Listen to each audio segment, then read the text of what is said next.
Hi folks, I'm going to install today a Tusk tether. I have it already bolted on here already. It just clamps onto your handlebars, pretty easy. It's pretty nice quality. One thing you got to be careful of is every one that I've ever seen is just made out of plastic, and he's got these little tiny screws there. They love to strip out, so eventually this is probably going to be either through bolted or zip tied on, but this one's still good quality. There's nothing any different than this one. I've got a Yamaha Kill Switch, and it's the same way. It's actually stripped out and it doesn't work. I'll show you that in a bit. But I want to show you, this one's actually normally closed switch. That means in the normal position with the tether installed, the circuit's closed. And with the newer bike that's got a battery in it, typically you've got 12 volts that goes to your on and off switch, and then it goes from there down to your coil. What this does is just hook in series with that, so when you pull the switch out, it opens up, kills the power of the coil, the bike dies. So I'm going to show you here kind of where I've routed the wires and how to hook them up. Okay, from the back side of the kill switch here, you can see here's the two wires that come out of here. I basically removed the fenders. I just got them on here. They're loose. I removed the shroud, and basically going to run them right down along this brake line, right straight down the coil here, and I'm going to go over here and show you where that's at here. So it's a little, I don't know if you have to take off the fenders. It's a little bit easier to do, but here's the coil. Get down here a little bit. Coil's right down here. There's two wires that go here. This one, the bottom one's an orange wire, which I think goes to your ECM. I actually don't think it matters which one you hook this to, but this is a power wire. This is the one that ends up coming from your actual on and off switch on this thing. So all we're going to do on this thing is pretty simple.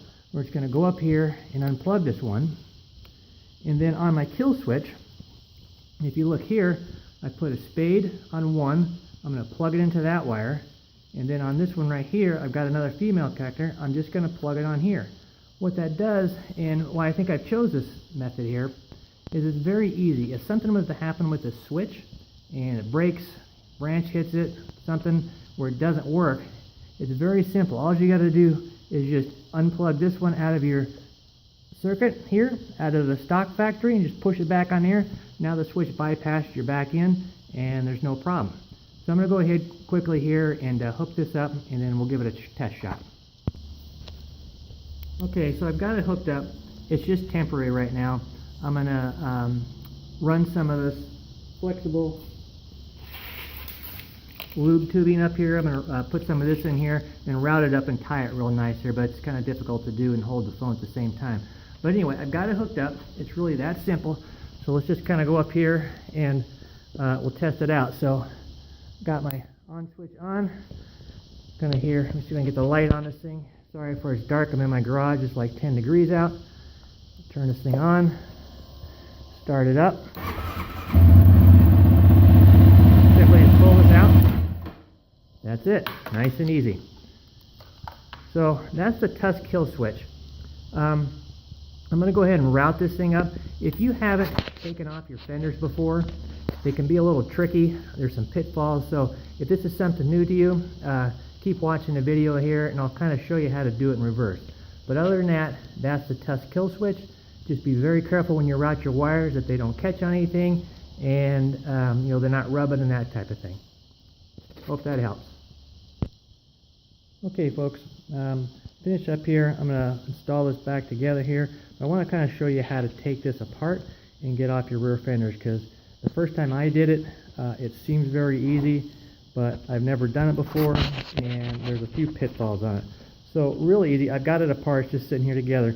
But on top of your tank, there's going to be two bolts right here that connect the front tank here, the front tank mark, those bolts right there, hooked together. You just undo these two, slide this thing back. You're going to have to pull off your gas cap there. You can see the gas cap underneath. But you do take those ones off, and then you got to slide this up, slide it forward here. As you can see, it's got these slots that slide down inside your fenders. It kind of goes down and this way. So you lift up and slide it off. That comes away very easy. And underneath here, you've got the shroud. Down here on the shroud, it's got these little push pin things. I got one here. You can see it there. It looks like a Phillips head screw. but it's not a screw. It's just a little plastic push pin on that thing. So you give it about a half a turn, loosen it, it pops up. You can see it's popped up a little bit there. Grab it with your finger and the whole thing pulls out. You can see these little fingers. What you do on that thing is you squish them, you push it in, and then when you just push that in, it snaps it in. It's nice and easy. So there's two of them, one here, one there. You take those out. This will simply lift up, come out of the way right there. Now for the fenders, this is the part that got me. Never done one before, and so I'm going to start off on this side. If you're looking at the side here, I've got the seat off. There's a bolt on this top right here. You got to, I'll show you here. You got from the top. I was out in the mud the other day, but there's one here and one on the other side. When you look at this thing, clearly looks like it's two pieces. No, and it's apart now, but you know, I certainly think there'd be two pieces on here. But if you look at this thing right here, this clips into the bottom fender and slides in, so it's hooked solid. So when you take off this fender or this front fenders and you go to move it, it doesn't move. It actually moves your back fenders, and it looks like it's one piece. Once you get it done, now both of them are moved together. It looks like one piece, but they're not. So once you get everything done, you just push the fender this way, it'll pop back up. But let's go ahead and I'll show you the bolts. So there's two of them here. You got one here on top. Take your seat off, one on the other side. We come over here. You can see there, I got it missing right here, but there's a little fender strut, and I'll show you on the inside. Get this flashlight going. But it's right here. So you remove this one. It's on the other side. Get up on the top here. You can see here where there's no bolt. You take this off. This holds it to the frame. There's one just like it on the other side.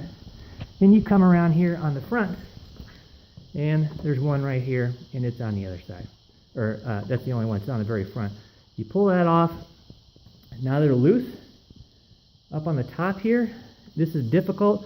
This little connection here is stuck in here. I've left it, but see if I can get it a little bit less light. But you simply disconnect it, pull this way.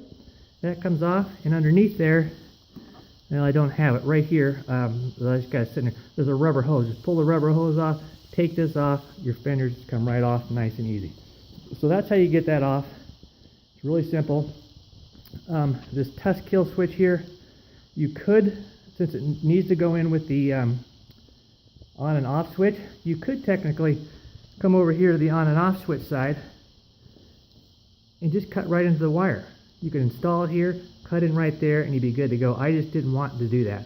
I wanted to have it go down to the coil to where I could take it on and off if I need to. So anyway, that's it. Tusk Kill Switch.